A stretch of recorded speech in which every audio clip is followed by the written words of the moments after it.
Good day. Today's lecture is dedicated to one of the key topics in working with databases, performance optimization and the use of indexes. We will look at how databases think when executing queries and how we can make this process much more efficient.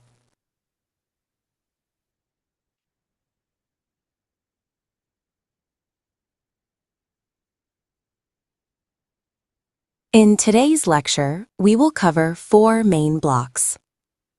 First, we will learn to look under the hood of the database.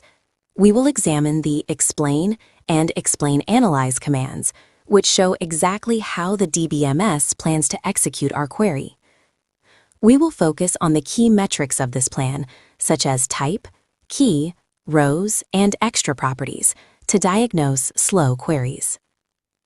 Then, we will delve into what indexes are. We'll start with a simple analogy, an index in a book, explore their internal B-tree structure, and most importantly, discuss the fundamental trade-off.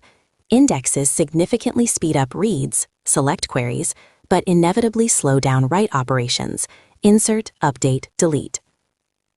Next, we will discuss practical strategies. We will identify which columns are the best candidates for indexing, those used in where, join, and order by clauses. We will talk about the importance of cardinality and examine the main types of indexes, including clustered and composite indexes. Finally, we will look at 4 common mistakes, or anti-patterns, in SQL.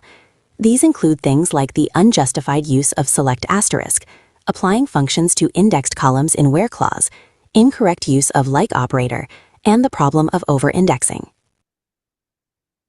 Before a database executes any of your queries, be it select, insert, or update, the query optimizer comes into play. It is essentially the brain of the DBMS, which analyzes your SQL and decides how to execute it most efficiently. The result of its work is the query execution plan, a step-by-step algorithm of actions. When we encounter a slow query, our main diagnostic tool is the explain command. It doesn't execute anything, it just shows us this plan. As you can see on the slide, the syntax is simple: explain command, followed by the query itself. There is also an extended version, explain-analyze. It not only shows the plan, but also actually executes the query, demonstrating how much time each step took. This gives us the most accurate picture of what's happening under the hood. Now let's see how to read what this command shows us. When you run explain, you get a table. You will see what this table looks like during the lab session. There will be quite a few columns, but for now, we will focus on the most important ones. I will simply explain what they mean. Key column. This column shows which index the optimizer actually decided to use. If it's null, that's the first warning sign. No index was used at all. Rows column. This is the optimizer's estimate, not the exact number. It shows how many rows it thinks it will have to read to complete this step. The smaller this number, the better. Type column. This is the most important indicator of query efficiency. It describes how the DBMS will retrieve the data. There is a clear hierarchy from best to worst. The best are const or system types, reading a single row by a unique key. Very efficient are EQRef, ref, and range types, meaning an index is used for lookups by reference or in a range. Slow are index type, a full scan of the entire index, and all type, a full scan of the entire table. Your goal is to avoid all type on large tables at all costs. It means the database is simply iterating through every single row in the table. Extra column. This column provides critical hints. If you see using index, that's great. It means the query got all its data only from the index, without even touching the table itself. This is called a covering index. If you see using temporary, creating a temporary table, or using file sort, sorting without an index, these are clear signs of an inefficient query that needs optimization. Let's look at a real-world example. Imagine we want to find all employees named Georgie in a large employees table. We run explain command for this query before we have an index on the first name column. Before result, the key fields will have the following content. Type all. This is a disaster. It means a full table scan. Key null confirms that no index is being used. And rows, here 300,000 for example, shows that the optimizer plans to go through every single row. Creating the index. Now we execute the create index command to create the index, first name on the first name column. After result, we run the exact same explain command again. The difference is colossal. Type has changed to ref, an efficient index lookup. Key now shows the name of our new index. And most importantly, rows. The estimate has dropped from 300,000 to 253. This is the work of indexes in action. We replaced a full table scan with a fast and precise lookup. Now that we've seen what indexes do, let's understand what they are. The easiest way to understand an index is to imagine the alphabetical index at the back of a thick book. If you need to find information about, say, bee tree, you wouldn't flip through the entire book page by page, would you? That would be the equivalent of our full table scan, or type all. Instead, you open the index, find the term bee tree, and see the page numbers. For example, 112, 115 to 120. These are pointers. You instantly jump to the required information. An index in a database works identically. It is a separate structure that stores sorted column values, our term, and pointers to the corresponding rows in the table, the page numbers. So, how is this index structured internally? In the vast majority of relational databases, for example in InnoDB and MySQL, indexes are built on a data structure called a B tree. You don't need to know all the details of its implementation, but it's important to understand two key properties. Ordered. All data in the tree is always sorted. This is precisely what allows for instant lookups of Smith% and, at the same time, makes searching for %myth impossible. Balanced. The tree automatically balances itself. This ensures that the path from the root, the beginning, to any leaf, where data is stored, has the same length. Thanks to these two properties, the B tree provides incredible efficiency. The time for searching, inserting, and deleting data grows not linearly, but logarithmically, which is O of log n. Simply put, if your table grows from 1,000,000 rows to 1,000,000,000, 1,000 times larger, the search time using an index will not increase by 1,000 times, but only by a few additional steps. Here we come to the main trade-off of indexes. It's a double-edged sword. On one hand, they fantastically speed up read operations, select queries. This is in fact the reason we create them. Queries that filter data with where clause, join tables with join clause, or sort, order by clause, or group by clause, on indexed columns execute orders of magnitude faster. But there's a downside. Indexes slow down write operations, insert, update, and delete operations. This is often forgotten. Why is that? Because an index is a separate data structure that needs to be kept up to date. When you insert a new row into a table, the DBMS must also insert the corresponding data into every index created for that table. When you delete a row, the DBMS deletes it from all indexes. And imagine an update operation on a column that has an index. For the database, this is two operations: delete the old value from the index and insert the new one. If you have a table with 10 indexes, one insert operation turns into 11 write operations, 1 to the table itself and 10 to the indexes. Therefore, effective indexing is always about finding a balance between speeding up reads and minimizing the overhead on writes. Effective indexing is not about indexing everything, but about indexing the right things. Here are 4 main rules. Columns in where clause. This is the most obvious and important candidate. If you are constantly searching for users by email or last name, these columns should be indexed. Columns in join on clause. This is very important. Almost every table join, join operation, occurs on a foreign key. If the column you are joining on, e.g., user ID in the orders table, is not indexed, the join performance will be terrible. Columns in order by or group by clause. A B tree stores data already sorted. If you indexed a column you frequently sort by, the database can simply retrieve the data from the index in the required order. If not, it will be forced to perform an expensive sorting operation, which we saw in the explain command as using file sort. Cardinality. This is the number of unique values in a column.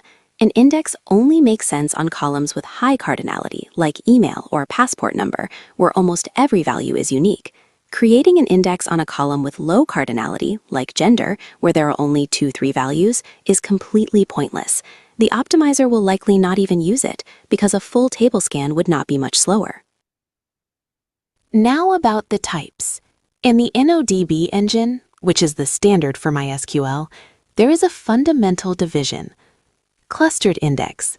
In InnoDB, this is your primary key. And it's not just an index, it's the physical storage method for the table. Imagine that the table rows themselves are sorted on disk alphabetically according to their PK. Due to this physical nature, there can be only one. This is why searching by the primary key is extremely fast.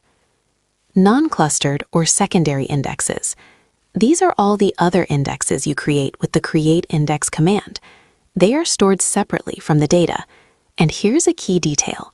In InnoDB, the leaf nodes of such indexes do not contain the physical address of the row, but the value of the primary key, PK, of that row. This means that a lookup using a secondary index often occurs in 2 steps. First, the DBMS finds the required value in the secondary index to get the PK. Then it performs a second lookup, but this time in the clustered index, that is, in the table itself, using that PK to retrieve the rest of the row's data. Composite index. This is simply an index on 2 or more columns, as in the last name city example. There is one crucial rule here, the leftmost prefix principle. Let's take a closer look at this principle on the next slide. Let's return to our phone book analogy. Imagine it's sorted by last name, first name. Our composite index, last name city, works the same way. It sorts the data first by last name, and then within each group of identical last names, it sorts by city. This is the leftmost prefix principle. The index can only be used when the query includes the leftmost column. Look at the examples. Works. If you search by last name and city, the database efficiently uses the index. Works. If you search only by last name, the leftmost column, the index also works perfectly. This is like finding all the Smiths in a phone book. Does not work. But if you search only by city, the index will not be used, or will be used very inefficiently. This is like trying to find everyone named John in a book sorted by last name. They are scattered throughout the book, and you would have to scan the entire thing. Therefore, the order of columns in a composite index is critically important. We're starting the section on what not to do. Anti-patterns are typical mistakes that negate all the benefits of indexes, forcing the optimizer to work inefficiently.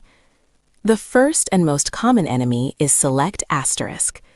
The asterisk is convenient when you're working in the console, but it's a terrible practice for application code. Why? Excess traffic. You force the database to read, I/O, and transmit over the network columns that your application may not even need. If you're fetching large text or blob columns that you don't use, it's a waste of resources. Loss of covering indexed, and this is the most important part. Remember we talked about using index in the extra column? This is a covering index, when the DBMS can get all the data needed for the query, e.g. username and email, directly from a composite index, without touching the table itself at all. Select asterisk guarantees that this optimization is impossible because it requests all columns, and they are unlikely to all be present in a single index. This forces the DBMS to always perform an additional read from the table. So the rule is simple: always explicitly list the columns you need. The next common mistake is applying any function to indexed columns in the where clause. Why is this bad? Remember our B tree. It is sorted by the raw order date values. When you wrap order date in the year function, the optimizer simply doesn't know how to use the sorted tree of dates to find the result of that function. Such a query is called non-sargable, i.e., not suitable for a search argument. The consequence? A full table scan, type all. How to fix this? It's very simple. You must clean the column. Instead of applying a function to the column, rewrite the logic so that the column is in its raw form and the manipulations happen on the side of the constants. As in the example. Instead of year function of order date equals 2024, we write order date is in the range between the first day of 2024 and the first day of 2025. The optimizer understands the second version perfectly and can efficiently use the index for a range scan, type range. Let's recall our phone book B tree again. It's sorted by last name, meaning from the beginning of the string. If you search for like Smith %, it's the same as looking for everyone whose last name starts with Smith. The database instantly jumps to that section in the index and efficiently finds all matches. But if you search for like %myth, you are asking to find everyone whose last name ends with myth. Now imagine how to do that in a phone book. You can't. You would have to look at every last name on every page to check if it ends with myth. This is exactly what the database does. A search with a leading wildcard, %symbol, makes it impossible to use a B tree index and results in a full table scan, type all. If you truly need to search for a substring anywhere, standard indexes won't help you. For this, there are specialized tools, such as full-text search. And finally, the last anti-pattern, overindexing. This is a common mistake among beginners who, after learning about the magic of indexes, start creating them on every column, just in case. But, as we discussed on the trade-off slide, indexes are not free.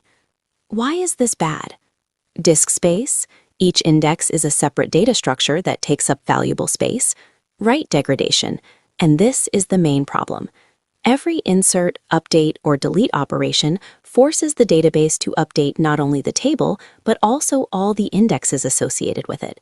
If you have 10 indexes, one insert operation turns into 11 write operations.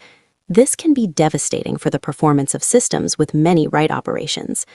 Therefore, indexes should be added not just in case, but deliberately, strategically, and only where they truly speed up important select queries while measuring their impact. Thank you all for your attention. I hope this lecture has given you a clear understanding of how indexes work under the hood and how to use them to create truly fast and efficient queries.